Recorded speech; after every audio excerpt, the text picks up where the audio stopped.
Hello everyone! It's great to see you all again. How are you today? Wishing you all a peaceful and positive day. As usual, a new day begins in Han's small house.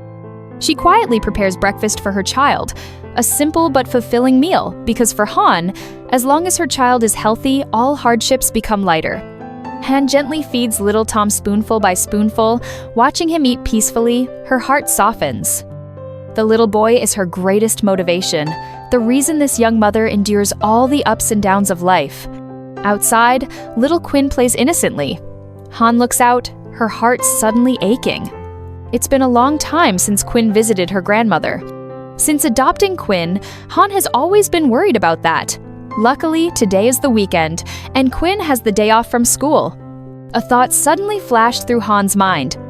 She softly calls out, "Quinn, do you miss Grandma?" Quinn looked up, nodding slightly. "Yes." Han smiled, her voice gentle. "Then let me take you to visit your grandmother today."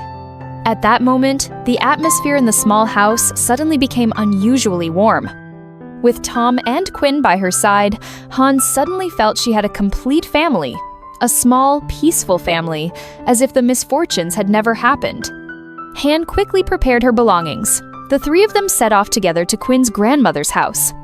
Upon seeing her granddaughter, the old woman was stunned for a moment before bursting into tears of emotion. "Oh my! You've come to visit me today, my child?"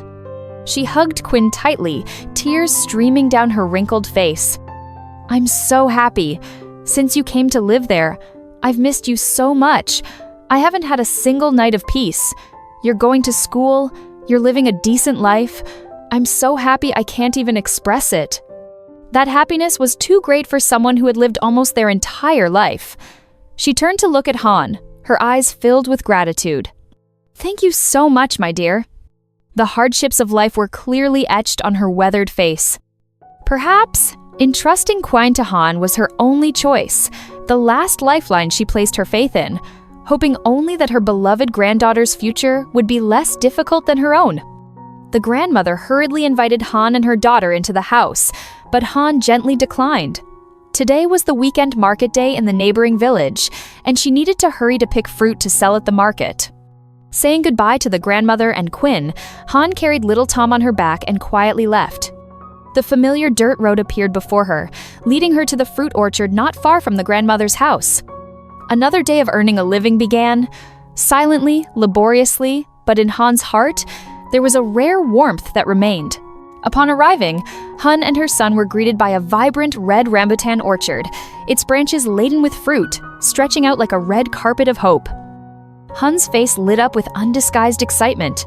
She picked a fruit, tasted it, and the sweetness spread across her tongue, prompting her to softly praise its deliciousness.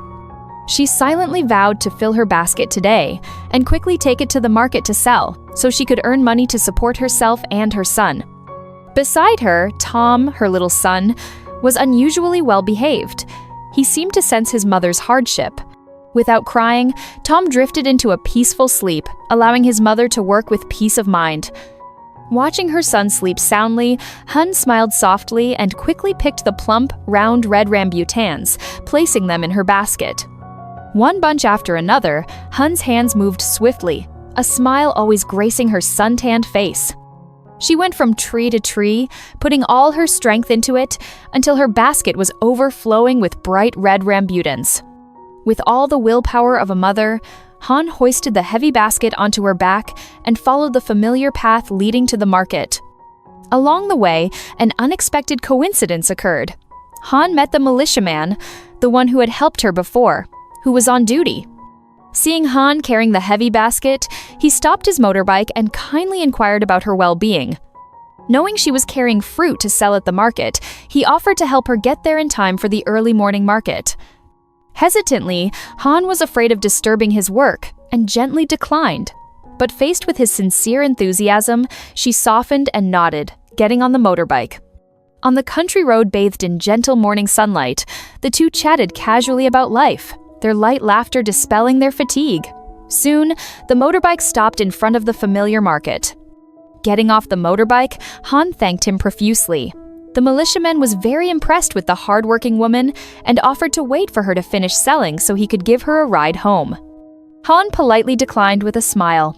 Seeing this, he simply wished her good luck with her sales and turned his vehicle around to continue his duties.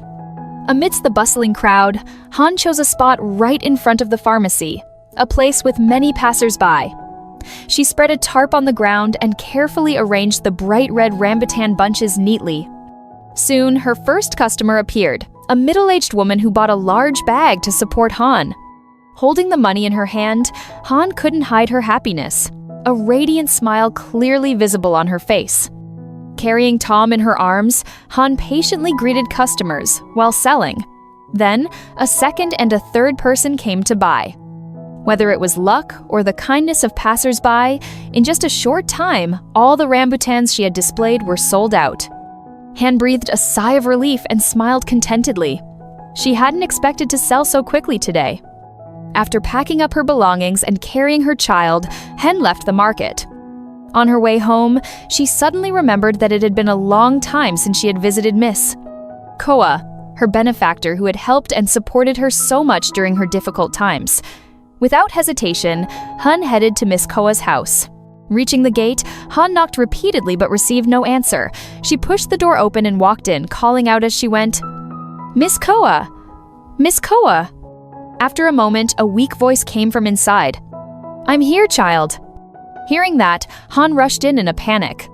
Through the window, she saw Miss Koa lying motionless, her face pale and weary. Han quickly dropped her basket and ran to the bedside. "Miss Koa, what's wrong? Are you sick?" She helped Miss Koa sit up, placed her hand on her forehead, and said worriedly, "You have a fever. Lie down and rest." Hearing Miss Koa say that her husband had gone back to his hometown and her children hadn't returned from school, Han understood that Miss Koa was home alone, hadn't eaten, and hadn't had time to take her medicine. In Han's heart, Miss Koa had long been like a second mother. She thoughtfully wiped Miss Koa's body with a cold towel, taking care of her every need. Opening the refrigerator and finding nothing left to cook, Han hurried to the market to buy some fish and ingredients to make porridge, then stopped by the pharmacy to buy medicine for Miss Koa. Hen was completely unaware that, at the same time, the militiaman who had driven her to the market that morning, while on duty, had passed by her house.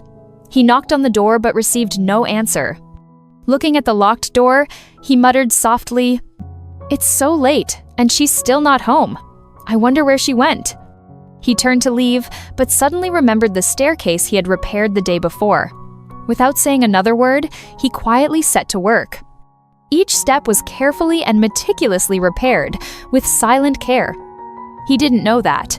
Elsewhere, Hun was wholeheartedly caring for the man who had once saved her, and those pieces of fate were still quietly revolving in a life full of hardship, but also warmth and human kindness. Returning from the market, Hun didn't even have time to rest before rushing into the kitchen.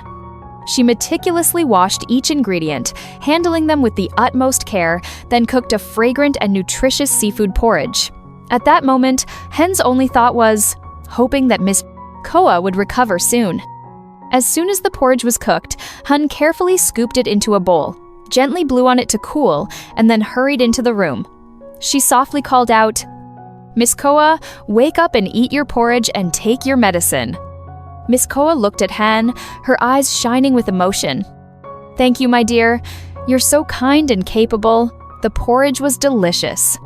Hun only smiled gently, her voice soft. "After you finish eating, I'll get your medicine for you."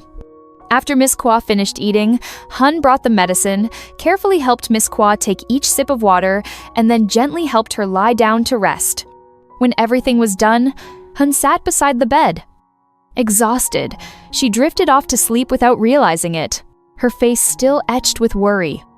Outside, the militia group sat waiting for Han to return, patiently waiting until the sunset faded completely. This small story quietly shows us that amidst the hustle and bustle of life, there always exist boundless and unspoken acts of love.